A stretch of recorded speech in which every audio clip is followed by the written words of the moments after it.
오늘 나눌 주님의 말씀입니다.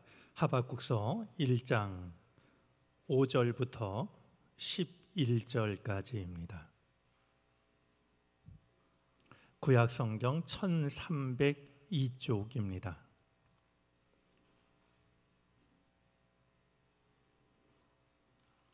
하박국서 1장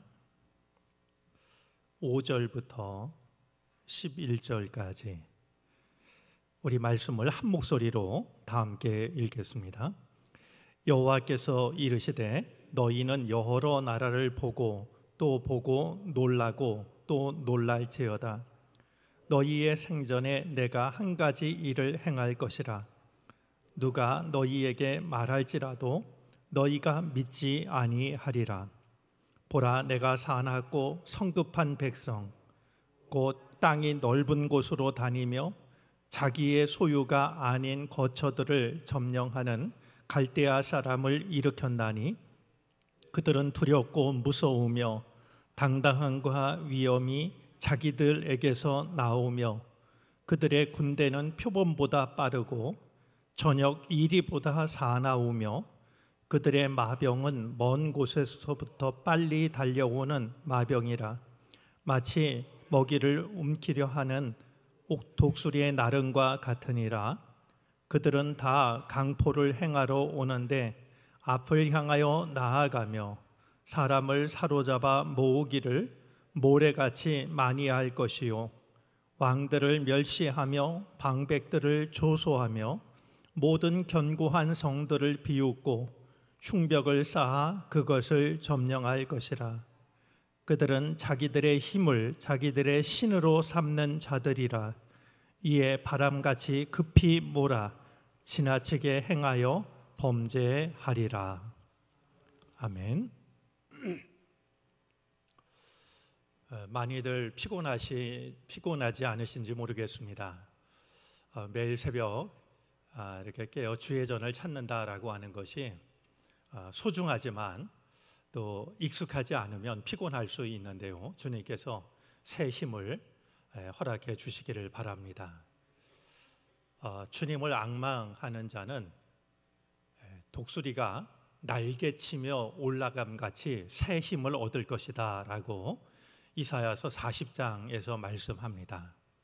주님을 앙망하는 자 새 힘을 얻는데 독수리가 날개치며 올라감 같다 이렇게 약속하고 있습니다. 주님을 앙망하는 우리들에게도 독수리가 저 하늘을 힘차게 날아오르는 것과 같은 그런 놀라운 은혜가 임하게 되기를 바랍니다. 이번 우리 추수감사절 특별 새벽기도 주제가 그래도 감사, 그래서 감사입니다. 아주 오래전에 폐교를 앞둔 단강초등학교 어린이들과 열흘 동안 미국 다녀온 적이 있는데요. 함께 시간을 보내면서 자연스럽게 생긴 구호가 있었습니다. 정말 자연스럽게 만들어진 구호였는데요.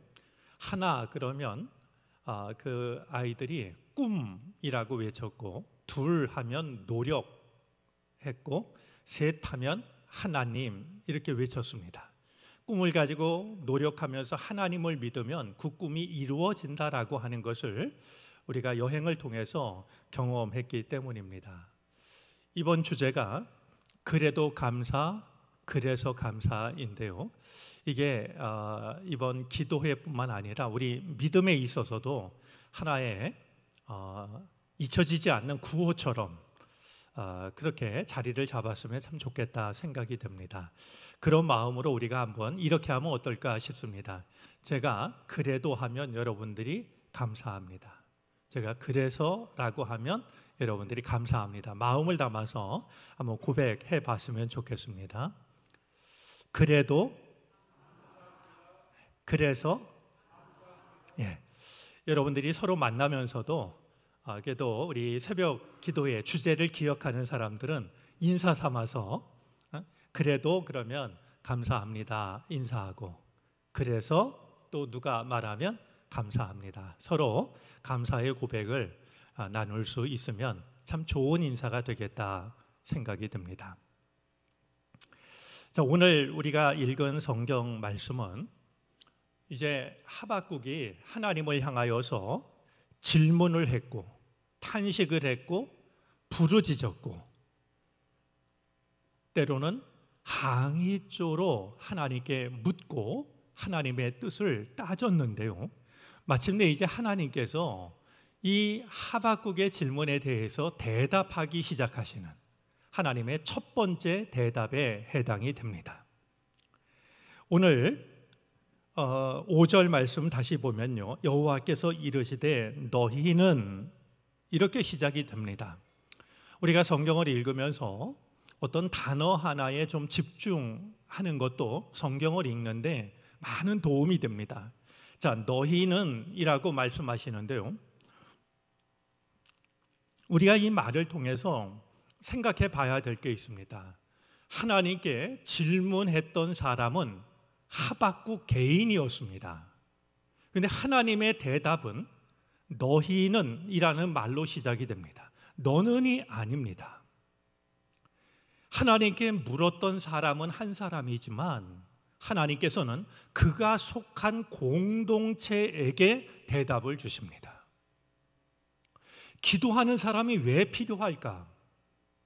내가 물으면 하나님은 나에게 대답하시기도 하지만 내가 속한 나의 가족, 내가 속한 교회, 내가 속한 사회, 하나님은 우리를 향하신 하나님의 뜻을 일러주고 계시기 때문입니다.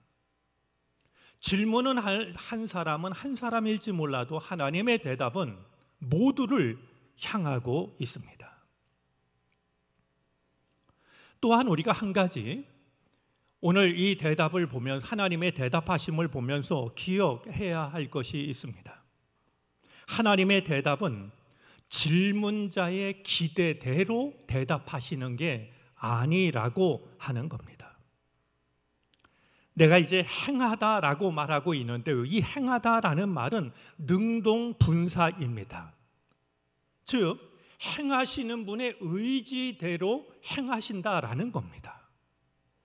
우리는 기도하면서 때때로 내가 기도한 대로, 기도한 내용대로, 기도한 방식대로, 기도한 기한대로 하나님께서 응답해 주시기를 바랍니다. 그리고 그렇게 되면 기도의 응답을 받았다라고 생각하고 내 뜻과 조금 다르게 방식이든 과정이든 시간이든 기한이든 내 생각과 조금 다르면 기도가 이루어지지 않았다라고 생각을 하곤 하죠. 그러나 오늘 말씀을 보면 하나님께서는 누군가의 기도에 대해서 반드시 대답을 하시는데, 개인에게 대답하실 때도 있지만 그가 속한 공동체에게 대답하시기도 하고, 뿐만이 아니라 그가 기대한 대로 대답하시는 게 아니라 하나님의 방식대로 내가 행하겠다라고 말이죠. 이렇게 대답하신다라고 하는 것을 우리는 말씀 앞에서 생각을 하게 됩니다. 내가 기도할 때 꼭 나에게 대답하시는 것만이 기도의 응답이 아니라 우리 모두를 향하여 대답하시는 것도 하나님의 대답이고, 또한 내 방식대로 되어지는 것만 하나님의 대답이 아니라 하나님께서 행하시는 모든 것이 기도의 응답이다. 이런 믿음이 우리에게 필요합니다. 자, 오늘 하나님의 이 대답을 보니까요, 눈으로 보아도 믿을 수 없는 일이 나타나게 될 것이다 라는 겁니다. 너희가 눈으로 보아도 혹은 누군가의 이야기를 들어도 믿을 수 없는 일이 너희 앞에 일어날 것이다 라고 말씀합니다. 우리 5절 상반절 말씀을 보면은요, 보고 또 보고 놀라고 또 놀랄지어다. 보다라는 말이 2번 사용되고 있고 놀라다라는 말이 역시 2번 사용이 되고 있습니다. 이 말은 보고 또 보아도 놀라고 또 놀라게 될 거다. 보면서도 그것을 보는 내 눈을 믿지 못해서 다시 보게 되는, 깜짝 놀라서 내가 이미 본 것도 다시 보게 되는 그런 일이 일어나게 될 것이다 라고 말씀하는 것입니다. 이어지는 말씀도 마찬가지입니다. 그 일을 행하시는 분이 하나님이시기 때문에 어느 누가 말한다 할지라도 설명을 해 주어도 너희가 믿지 않을 것이다. 하나님께서 이 하박국의 질문에 대해서 하나님은 어떤 일을 행하시는데 말이죠, 하나님께서 행하시는 일은 하나님께 질문했던 하박국조차도, 또 이스라엘 백성들조차도 보면서도 믿을 수가 없는, 누가 설명을 해줘도 다만 놀랄 뿐인 이런 일을 행하실 것이다 라고 말씀을 하고 있는 겁니다. 과연 하박국이 하나님, 왜 세상이 이 모양입니까? 그런데도 어찌 하나님은 가만히 계십니까? 이런 탄식, 이런 질문에 대해서 하나님은 어떤 일을 통해서 대답을 하시는데요, 하나님께서 행하시려고 하는 일은 과연 무엇일까요? 우리가 처음 시간에 생각했습니다만, 하나님께서 이 하박국의 질문에 대해서 대답하시는 하나의 일은 갈대아를 일으키는 겁니다. 갈대아는 후기 바벨론을 의미하는데요, 이제 이스라엘의 삶이, 이스라엘 하나님의 백성들의 삶이 거룩함을 잃어버리게 되자 하나님께서 그 현실을 놓고 탄식하고 질문하는 하박국에 대해서 이제 보고도 믿을 수 없는, 누가 설명을 해줘도 받아들일 수 없는 놀라운 일을 행하시게 되는데, 하나님께서 행하실 일은 바벨론이라는 나라를 일으키는 것이었어요. 6절 말씀을 보면 보라라는 말로 시작이 됩니다. 보라라는 이 말은 이제 하나님께서 행하실 일이 매우 임박했다라고 하는 사실을 이야기하고, 또한 보라라는 말은 반드시 일어날 일임을 나타냅니다. 너희가 보게 될 거라는 겁니다. 그 일은 멀지 않았고 너희가 분명히 보게 될 것이다, 이렇게 선언을 하고 있습니다. 이어 갈대아 사람들을 설명을 하는데요, 무엇보다 그들은 사납고 성급합니다. 여기서 사납다라는 이 말은 쓰디쓴이라는 뜻입니다. 사나운 그들이 다가오면 쓰디씀을 경험하게 됩니다. 또한 성급하다라고 설명하는데요, 성급하다라고 하는 것은 자신들의 생각을 미루는 법이 없다라는 겁니다. 땅의 넓은 곳으로 다닌다라는 이 말은 거침없이 내달리는 것을 의미하고 있고, 7절 말씀을 보면 두렵고 무섭다라고 말하는데, 무섭다라는 말은 공포를 가져온다라는 겁니다. 그들이 거침없이 내달리는데요, 그들의 발이 닿는 곳마다 쓰디씀을 경험하게 되고, 또한 공포가 임하게 된다라는 것이죠. 7절 말씀은 이런 의미를 갖습니다. 그들의 정의와 그들의 위엄은 그들 자신에게서 나온다. 즉, 이 말은 그들이 법이고 그들이 정의라는 겁니다. 그들을 당해낼 자들이 없기 때문에 그들이 하는 일이 기준이고 그들이 하는 일이 옳은 일이라고 말이죠. 참 무서운 말씀이 아닐 수 없습니다. 8절 말씀인데요, 그들은 표범 같고 저녁 이리 같고 독수리와 같다라고 이렇게 표현합니다. 표범은 매우 빠른 동물인데요, 그들의 진격은 표범처럼 말이죠, 매우 빠르게 진행이 됩니다. 저녁 이리라는 이 말은 광야의 이리로도 읽을 수 있는 말인데요, 이 저녁 이리의 특징이 어디에 있냐 하면은요, 이 저녁 이리들은요, 자기가 사냥한 것을 다음 아침까지 남겨두지 않고 다 먹어치웁니다. 그게 저녁 이리의 특징입니다.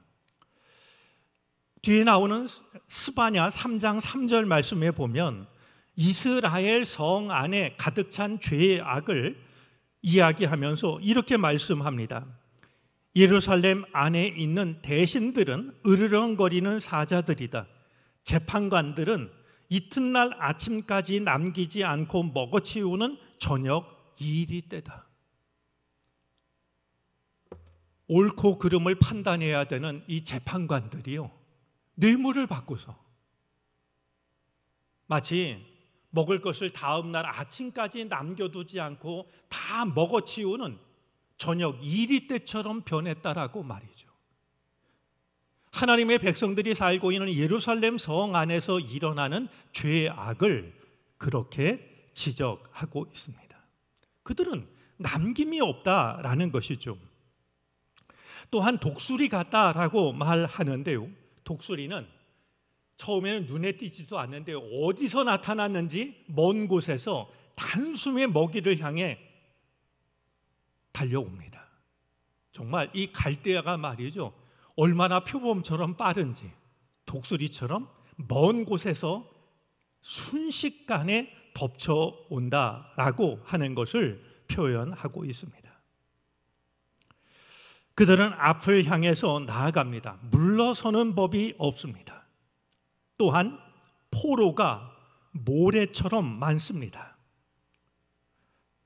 모래처럼이라는 말을 생각하면 하나님께서 아브라함에게 축복하실 때 너의 후손이 하늘의 별처럼 바닷가의 모래처럼 많아질 것이다 그랬습니다. 근데 이제는 하나님의 백성들이 하나님의 백성답게 살지 못하자 모래처럼 포로가 되고 맙니다. 모래처럼이라는 말은 많다라는 의미도 있지만 가볍게, 너무나 쉽게 말이죠. 하나님의 약속은 하나님의 백성들이 모래처럼 번창하는 건데 그 사명을 감당하지 못하자 모래처럼 포로가 되고 마는 말이죠. 갈대아 앞에서는 모두가 조롱거리가 될 뿐입니다. 왕도 통치자도 견고한 성읍도 아무런 소용이 없습니다. 우리가 처음 시간 확인했습니다만 이 모든 일들은 바로 하나님의 백성들 사이에서 율법이 해이해진 결과였습니다. 정치적인 문제 이런 것이 아니고요, 율법이 해이해져 버렸기 때문에 하나님의 말씀이 그들에게서 느슨해졌기 때문에 하나님의 말씀이 그들에게 영향력을 행사하지 못하고 있었기 때문에 이 모든 결과가 찾아오게 된 것이죠. 자, 여러분들은 오늘 이 말씀을 읽으면서 갈대아가 이렇게 바벨론이 이렇게 참 무서운 족속이구나 라는 생각을 하셨을 터인데요, 사실은 이 갈대아가 어떤 사람들인가, 어떤 존재들인가 하는 것을 말씀하고 있는 오늘 말씀을 생각하면은요, 한 가지 지울 수 없는 생각이 있습니다. 여러분, 우리에게 다가오는 고난도 오늘 성경이 말씀하고 있는 갈대아처럼 다가오는 게 아닐까요? 하나님을 믿는 우리들에게도, 하나님을 믿는 이스라엘 백성들이 고난을 당했던 것처럼 하나님을 믿는 우리들에게도 우리가 감당하기 어려운 고난이 찾아오곤 합니다. 그런 점에서 오늘 이 갈대아가 어떤 사람들인가라고 하는 것을 설명하고 있는 오늘 이 하나하나의 표현들은 우리에게 다가오는 고난을 돌아보게 합니다. 우리에게 다가오는 고난도 생각하면 사납고 성급하고 거칩니다.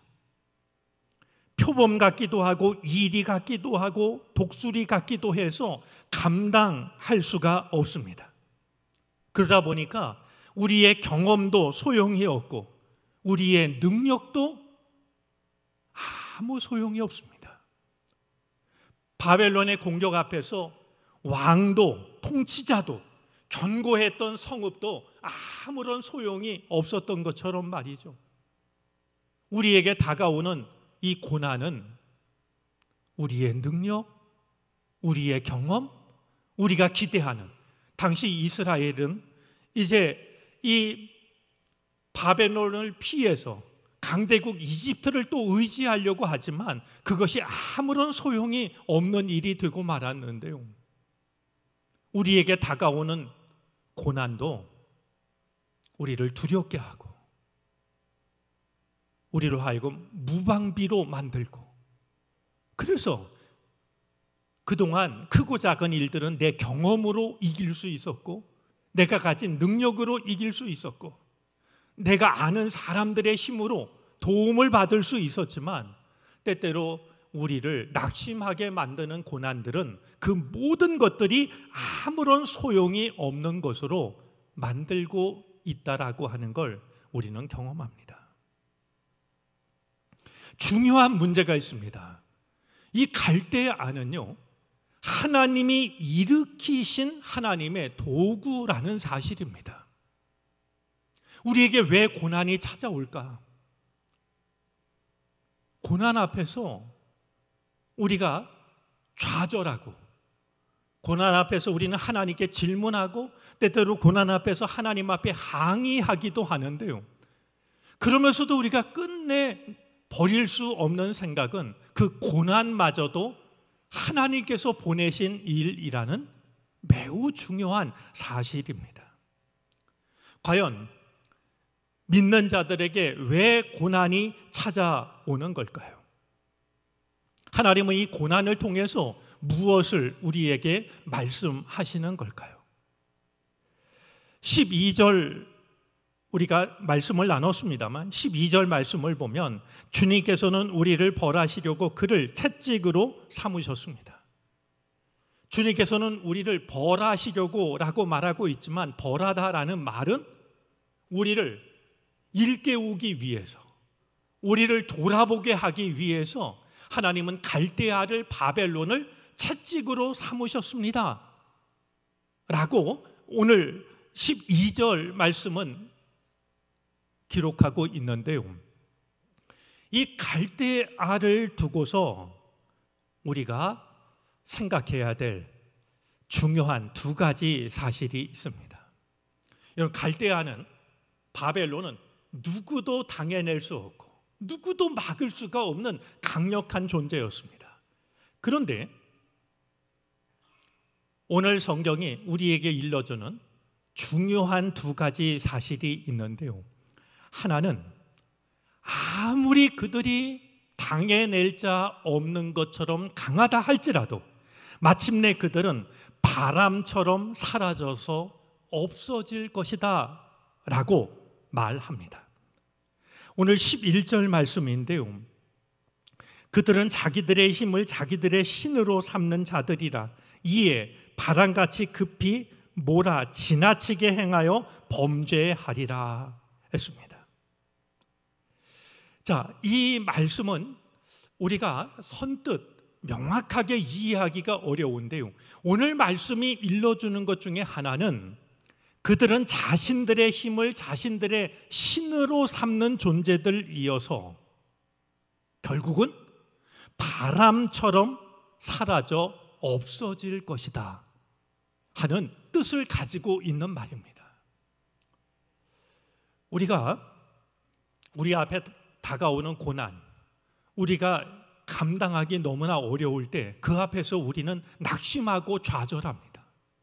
절망합니다. 그러나 그것 또한 하나님께서 보내신 것이라고 한다면, 그리고 하나님께서 그 고난을 나에게 보내주신 것이 나를 일깨우기 위해서, 나를 돌아보기 위해서 나에게 보내신 것이라고 한다면 그것이 영원한 것이 아니라 바람처럼 사라지고 만다라는 겁니다. 왜냐하면 그것을 보내신 분도 하나님이시고 그것을 만드신 분도 하나님이시기 때문에 그 고난을 마주할 때는, 그 고난을 당할 때는 그 시간이 영원처럼 이어질 것 같고, 나는 정말 절망하고 죽을 수밖에 없다라는 생각밖에 들지 않는다 할지라도 오늘 성경이 말씀하고 있는 것처럼 그들은 바람처럼 사라져서 없어지고 말 것이다. 지금 여러분들을 두렵게 하고 지금 여러분들을 낙심케 하고 절망하게 하는 일이 있다면 그 일이 결코 영원한 것이 아니라고 하는 것을 기억하시기를 바랍니다. 나를 살리기 위한, 나로 하여금 나 자신을 돌아보게 하기 위한 하나의 과정일 뿐 그것이 결코 영원한 것이 아니다. 바람처럼 사라지고 만다. 이것이 우리를 괴롭히는 고난을 바라보는 우리의 믿음, 우리의 마음이기를 바랍니다. 또 한 가지 우리가 기억해야 될 중요한 사실이 있습니다. 역시 12절 말씀인데요. 선지자가 이르되 여호와 나의 하나님 나의 거룩한 이시여 주께서는 반세 전부터 계시지 아니하시나이까 우리가 사망에 이르지 아니하리이다. 저는 바로 이 말씀 속에 중요한 대답이 담겨져 있다라고 생각합니다. 사망이 우리에게 이르지 않을 것입니다. 나를 괴롭히던 바벨론은 그것이 워낙 강하여서 누구도 막아낼 수가 없지만 바람처럼 사라질 뿐만이 아니라 우리가 사망에 이르지 않을 것입니다. 이렇게 말할 수 있고 이렇게 믿을 수 있는 중요한 근거가 있습니다. 하나님은 영원하신 분이기 때문입니다. 우리는 잠깐 고난을 당하고 잠깐 고난을 당하여도 쓰러질 것 같고 죽을 것 같은데 우리는 결코 죽지 않을 것입니다 라고 말할 수 있는 것은 영원하신 하나님이 계시기 때문입니다. 우리는 잠깐이요, 고난도 잠깐이요, 우리를 괴롭히는 것도 잠깐이요, 영원한 것은 오직 한 분 하나님이시기 때문에 바벨론은 바람처럼 사라질 것이고 우리는 죽지 않을 것입니다. 하나님께서 하나님께 질문하고 하나님께 부르짖었던 한 선지자에게 주고 계신 이 대답을 통해서 고난 앞에서 우리가 가져야 될 믿음 혹은 믿음의 태도가 무엇인지를 발견할 수 있기를 바랍니다. 나를 괴롭히던 정말 나의 힘으로 막아낼 수 없는 고난도 바람처럼 사라지고 만다.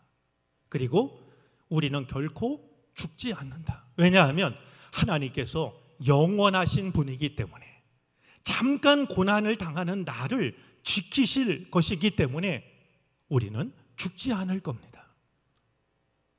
이 믿음을 가지고 나를 괴롭히고 나를 쓰러뜨릴 것 같은 고난을 믿음으로 바라보고 믿음으로 이겨내실 수 있게 되기를 바랍니다. 고난이 다가오는 것은 나를 쓰러뜨리기 위해서가 아니라 나를 돌아보게 하기 위해서입니다. 갈대아를 일으킨 것은 하나님의 백성들을 멸망시키기 위해서가 아니라 살리기 위해서였습니다. 이 놀라운 은혜가 특별히 어려움 앞에서 힘들어하고 있는 모든 교우들에게 임하시게 되기를 바랍니다. 기도하겠습니다. 새벽을 일깨워 주의 전을 찾게 하신 아버지 하나님 감사드립니다. 예배의 자리로 나온 우리들 한 사람 한 사람을 기억해 주시옵소서. 주님을 앙망하는 자에게 독수리가 날개치며 올라감 같은 새 힘을 주시겠다 하셨사오니 우리에게 새로운 힘을 허락하여 주시옵소서. 우리의 육신은 조금 피곤하다 할지라도 우리 안에서 기도하는 자만이 경험할 수 있는 새로운 힘을 경험하게 해 주시기를 바라고 원합니다. 기도로 시작한 하루가 복된 하루가 되게 하여 주시옵시고 내게 다가오는 모든 어려운 일들을 믿음으로 이기는 시간들이 되게 해 주시기를 바라고 원합니다. 표범처럼 독수리처럼 저녁 이리처럼 다가오는 고난은 감당하기 어려운 고난이지만 마침내 하나님께서는 바람처럼 사라져서 없어지게 만드시고 우리로 하여금 결코 사망에 이르지 않도록 우리를 지켜주시는 줄 믿습니다. 고난 앞에 두려워하지 않게 하시고 낙심하지 않게 하여 주시고 지지 않게 하여 주시옵소서. 마침내 우리를 살리시는 영원하신 하나님을 바라보게 하여 주시기를 간절히 바라고 원합니다. 교우들마다 간절한 마음의 기도의 제목들이 있습니다. 주님만이 아시고 주님만이 도우실 수 있는 일들이 있사오니 기억하시고 주님, 저들을 붙잡아 주시옵기를 간절히 바라고 원합니다. 마침내 믿음으로 이겨낼 수 있게 하여 주시옵소서. 이제 중요한 시험을 앞두고 있는 젊은이들 기억하여 주시고 지혜와 건강을 주시며 나의 앞날을 주님께 맡기는 담대한 믿음도 허락하여 주시옵소서. 잠자리에 들어 혹은 주님의 전을 찾기 위하여 준비하는 모든 시간, 그 모든 시간들이 하나님께 기도하는 시간이며 하나님께 바쳤던 모든 기도가 아름답게 응답받는 이 하루가 되게 해 주옵소서. 감사하는 마음을 모아 예물을 바치는 손길들 있사오니 주님이 그 손을 마주 잡아 주시옵시고 하늘의 풍성한 은혜로 응답해 주시옵소서. 지금은 우리 구주 예수 그리스도의 크신 은혜와 하나님 아버지의 무한하신 사랑하심과 도우시며 이끄시는 성령의 은총이 주님이 허락하신 새로운 날 처음 시간 구별된 마음으로 주의 전을 찾아 예배하고 주께서 주신 말씀을 마음에 품고 삶의 자리를 향하여 나아가는 모든 주님의 백성들 머리 위에 이제로부터 영원토록 함께 계시옵기를 간절히 축원하옵나이다. 아멘.